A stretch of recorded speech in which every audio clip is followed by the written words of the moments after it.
లేని మన పొరపాటుకు జీవితకాలం బాధపడాల్సి వస్తుంది, కుమిలి కుమిలి ఏడవాల్సి వస్తుంది. సీత వద్దు. ఈ మంచితనాన్నే ఎన్నోసార్లు వంచింది, మోసం చేసి మనల్ని గతిలేని వాళ్ళగా మార్చింది. మన మనసు మంచితనం తెలిసే మళ్ళీ ఈ కళ్ళబొల్లి వేషాలు వేస్తుంది. నమ్మితే నట్టేట ముంచి వెళ్తుంది. రఘు, నువ్వేనా ఇలా మాట్లాడేది?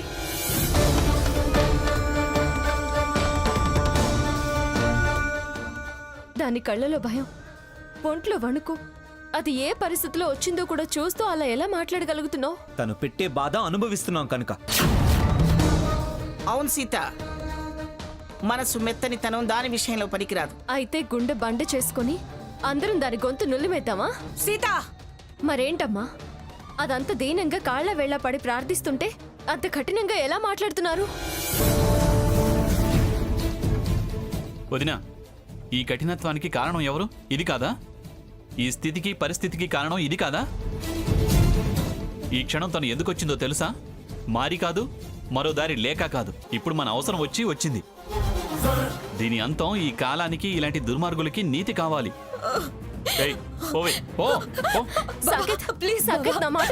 వింటే ఆ సీతమ్మ వారి కష్టాలు నువ్వు పడాల్సి వస్తుంది వదినా. వదినా, నన్ను ఆపొద్దు.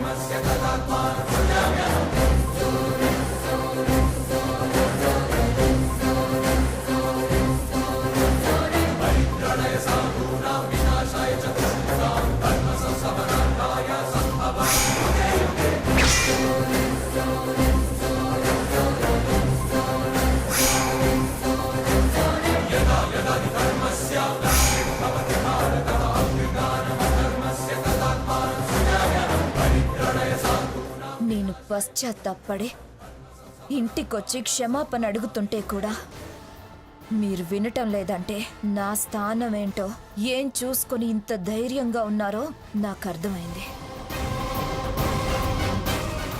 నేను దాన్ని మీకు దక్కనివ్వను.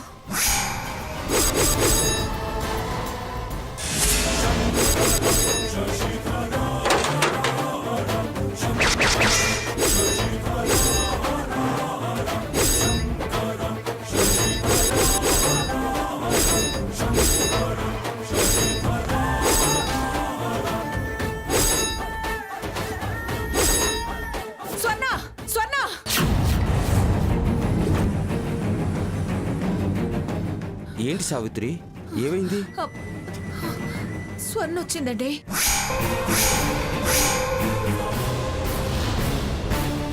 ఏమిటి సావిత్రి నువ్వు అనేది? స్వర్ణ నా కల్లోకి వచ్చిందండి. కలే కదా, కంగారు పడతావు ఎందుకు? అది కాదండి, అది మారినట్టు తన మాట వినకపోయేసరికి ఎదురు తిరిగి అఖండ దీపం తోసేసినట్టు గాలొచ్చిందండి.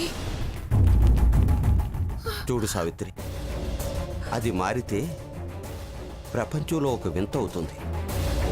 అది మారదు, మరో ఆలోచన చెయ్యదు. అలా ఆలోచించడం పీడకలవుతుంది సావిత్రి. మనిషి అయితే మార్పు గురించి ఆలోచిస్తే అర్థం ఉంటుంది. కానీ ఆ రాక్షసి మారడం ఏమిటి సావిత్రి? అది భ్రమగానే మిగిలిపోతుంది గాని మారదు. మారితే మంచిదే కదండి. మారదంటుంటే మారితే మంచిదంటావేమిటి సావిత్రి? మనల్ని ఏడిపిస్తూ అన్ని రకాలుగా వేధిస్తూ ఆనందపడేది ఎందుకు మారుతుంది? ఒకవేళ మారినా స్వార్థంతో మారినట్టు నటిస్తుంది. స్వర్ణ అనే స్వార్థపరురాలు మారడం అసంభవం. ఇక అఖండ దీపం గురించి కల నిజమయ్యే అవకాశం లేనేలేదు సావిత్రి. ఎందుకంటే సీత వాళ్ళు దాన్ని తీసుకుని జాగారం చేయడానికి గుడికి వెళ్ళారుగా.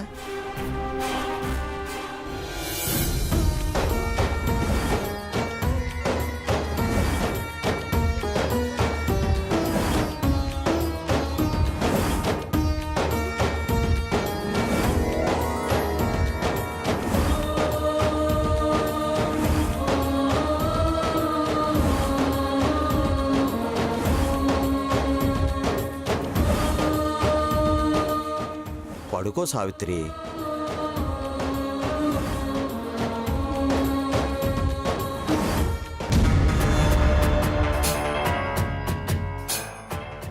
Your right Ramachandraiah. స్వర్ణ మారటం జరగని పని. నేను మారటం కాదు, అవసరమైతే మీ అందరినీ మారుస్తా. అందరూ నిద్రపోయారా? ఇక నేనొచ్చిన పని కాని చేయాలి. త్రిశూలాన్ని ఎత్తుకెళ్ళిపోవాలి.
అగో, దేవుడి ముందు దీపాలు వెలుగుతుండగా ఆ త్రిశూలాన్ని తాకడం అసంభవం.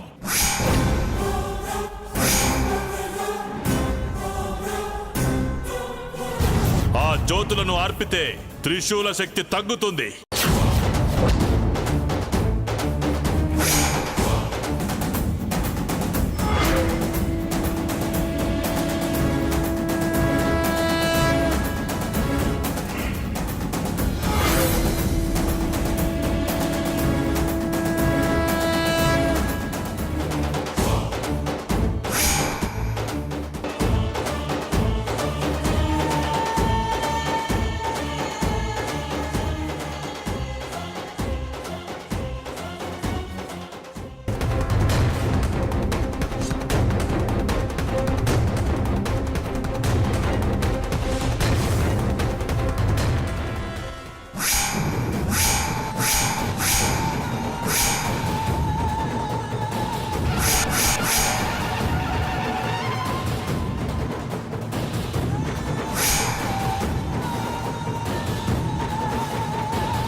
అయ్యో అయ్యో ఏమైందిరా కన్నా ఎందుకు ఏడుస్తున్నావు?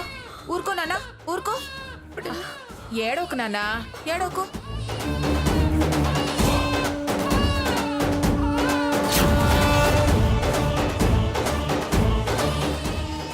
ఊరుకో నాన్న ఊరుకో. ఊరుకో నాన్న ఊరుకో, ఏడవకు. ఏడోకు నాన్న ఊరుకోరా ఊరుకో. ఊరుకో నాన్న ఊరుకో ఊరుకో. ఊరుకో ఊరుకో. ఊరుకో నాన్న. ఏమిటి సావిత్రి, వాడు ఎందుకలా ఏడుస్తున్నాడు? ఏంటో పిన్ని గారు ఏడుస్తూ లేచాడు. దడుచుకున్నాడేమో. నిద్రపోయేవాడు దడుచుకోవడం ఏమిటండి? నిద్దట్లో ఉలిక్కి పడుతుంటారు కదా పిన్ని గారు. సావిత్రి, బాబా విభూతి పెట్టు. నువ్వు వెళ్ళు. ఆ, అలాగే పిన్ని వెళ్ళమ్మా. గారు.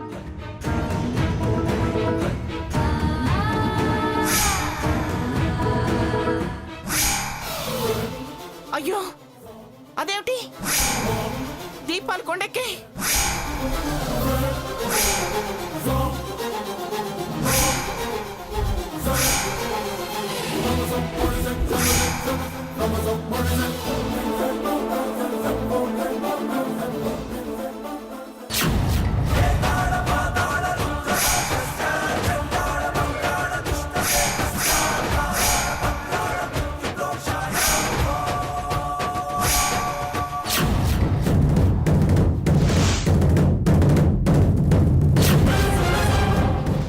ఎవరు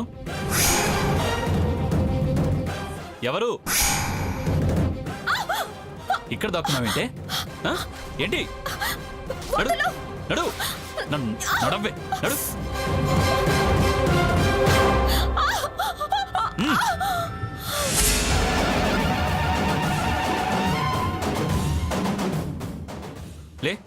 లేవే.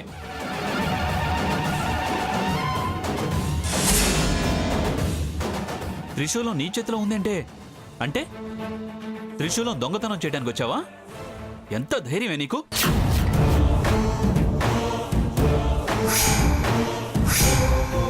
అర్ధరాత్రి శూలం దొంగతనం చేస్తావా? ఓసి పాపిష్టిదానా, చివరికి ఇంత నీచానికి ఒడిగట్టావా? ఏం పోయే కాలం వచ్చిందే ఇంత పాపానికి తెగబడ్డావు? ఈ దొంగ బుద్ధి ఏంటే? దొంగ ఏంటి? ఇది నా ఇల్లు కాదా? నాకు శూలం తీసుకెళ్లే హక్కు లేదా? దుర్మార్గం పనిచేసి హక్కు అంటావేంటి? హక్కున్న దానివి అయితే చీకట్లో నక్కి పవిత్రమైన సోలాన్ని ఎత్తికెళ్తావా? ఎందుకు సోలం ఎత్తుకొడుతున్నావు? ఎందుకంటారేమిటండి? అది ఎక్కడుంటే అక్కడ సిరి సంపదలు తొలుతొగుతాయని, మన దగ్గర దోచుకున్న సొమ్ము తిరిగి మందవుతుందని, తిరిగి మన వైభవం మనకు దక్కుతుందని దొరవారు చెప్పారు కదా. అందుకే దీనికి కుళ్ళు పెరిగి మనం ఎక్కడ ఎదిగిపోతామోనన్న భయంతో, ఓర్పు మాలిన తనంతో ఈ పాపిష్టి పనికి బయలుదేరింది. అదృష్టాన్ని దోచుకోవాలనుకోవడం ఎంత వెరితనమే. శూలం దక్కినా సుడి మారదే దరిద్రబ్దాన. ఎందుకింత నీచానికి దిగజారావు? నీచం గీచం అన్నా అంటే మర్యాదగా ఉండదు నాన్న. అన్నీ నీ పెద్ద కూతురే చెయ్యాలా? నన్ను నాశనం చెయ్యాలని చూసింది, దాంది నీచం కాదా?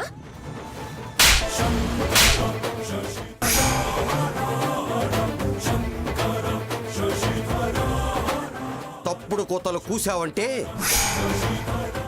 నిన్ను చంపి తలస్నానం చేస్తాను, జాగ్రత్త. కలలో కూడా నీకు అపకారం చేయడానికి అంగీకరించని గొప్ప మనసున్న మనిషే సీత. నా చెల్లి అని నీకోసం ఆరాటపడే మంచితనమే తనది. తనది నీచమైన బుద్ధి అనడానికి నీకు నోరెలా వచ్చిందే? సాకేత్, ముందు ఆ త్రిశూలం దాని చేతిలో నుంచి లాక్కో.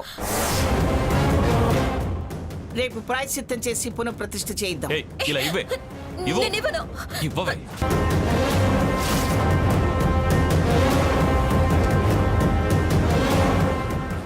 ఇవ్వు. ఇవ్వు. నేనివ్వను.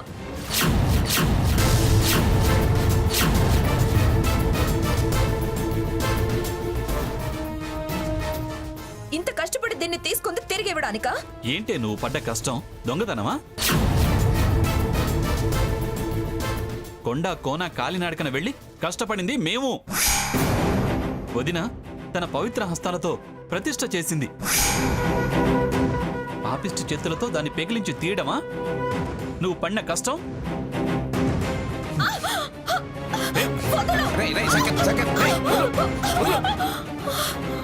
ఎందుకు లేని పొద్దున వదిలేశాం. లేకపోతే నువ్వు వేసిన దొంగ వేషానికి వచ్చిన కారణానికి అప్పుడే వీడి పనిచేసి ఉండేవాడు. బతికి బయటపడిన దానివి కోరి మళ్ళీ వీడి చేతుల్లో తన్నులు తింటానికి వచ్చావా ఇక్కడికి? పొద్దున్న దొంగ వేషమా ఏంటి తాతయ్య? అసలు ఏం జరిగిందంటే, ఇదిగో చూడు, చూడరా. ఆ సరుకుల గదిలో దూరి ఎలాగోలా నిప్పంటించేస్తే అంతా తలకిందులైపోతుంది.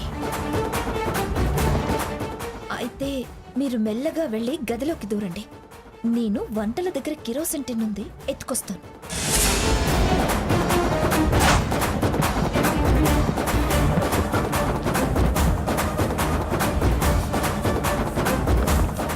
ఏమి పొద్దున దొంగ వేషం, రాత్రి దొంగతనం. ఏం బతుకే నీది? కాస్త కాకపోతే కాస్తైనా సిగ్గు లేదా నీకు? సిగ్గు ఎగ్గు లేని ఇలాంటి దొంగలతో మనకేమిట్రా మాటలు? దొంగ దొరికితే చేయాల్సినవి రెండు పనులు. ఒకటి దండన, రెండవది పోలీసులకు పట్టించడం. చేయరా, పోలీసులకు ఫోన్ చేయి. దీనికోసం police complaint, case, time waste గ్రాని. 4 తగిలిస్తే మళ్ళీ ఇలాంటి పనులు చేయదిది. శూలం దొంగతనం చేయడానికి ఇంట్లో దూరతావా? ఒక్క క్షణం కూడా ఇంట్లో ఉండడానికి వీల్లేదు. చుట్టుపక్కల కనిపించడానికి వీల్లేదు. వెళ్ళవే, వెళ్ళవే.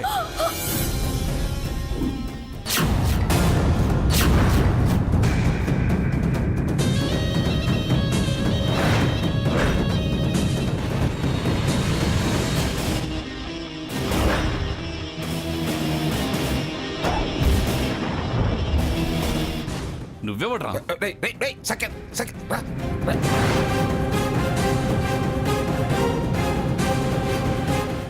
ఏంటిది? ఆడ మనిషిని కూడా చూడకుండా అలా దౌర్జన్యం చేస్తున్నారు. మీరు అసలు మనుషులేనా?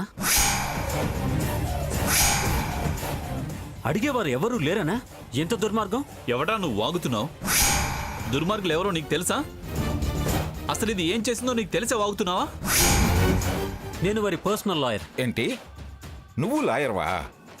లాయర్ అయ్యుండి దొంగతనం తప్పు అని చెప్పడం మానేసి తనని దొంగతనానికి లోపలికి పంపి నువ్వు బయట నిలబడి దొంగతనం తప్పని 4 తగిలిస్తున్న దాన్ని మొగుండి తప్పు పడతావా? ఏం లాయర్ అయ్యా నువ్వు? పర్సనల్ లాయర్ అయితే కేసులు వాదించు, అంతేకాని తప్పుడు పనులకి మద్దతు పలక్కు. పలికితే నిన్ను మడత పెట్టి వాయించాల్సి వస్తుంది. చూడండి, కట్టుకున్నవాడివి అలా భార్యని హింసిస్తే ఎలాంటి కేసులు పెట్టొచ్చో, ఎంత శిక్ష అనుభవించాల్సి వస్తుందో తెలుసా? ఒక్క కేసు బనాయిస్తే జీవితకాలం బయటికి రాలేవు, తెలుసా? ఏంట్రా నువ్వు కేసు బనాయించేది? కొట్టానంటే పళ్ళు రాలుతాయి, జాగ్రత్త. దాన్ని వెనకేసుకొస్తూ నా మీద కేసు అంటావేంట్రా రాస్కెల్? పర్సనల్ లాయర్ అయితే ఫ్యామిలీ విషయాలు తలదూరుస్తావేంట్రా నువ్వు? మర్యాదగా మాట్లాడండి, లేకపోతే రేయ్, సెకండ్, ఏం చేస్తావురా? రేయ్, ఏం చేస్తావు? ఏం చేస్తావు?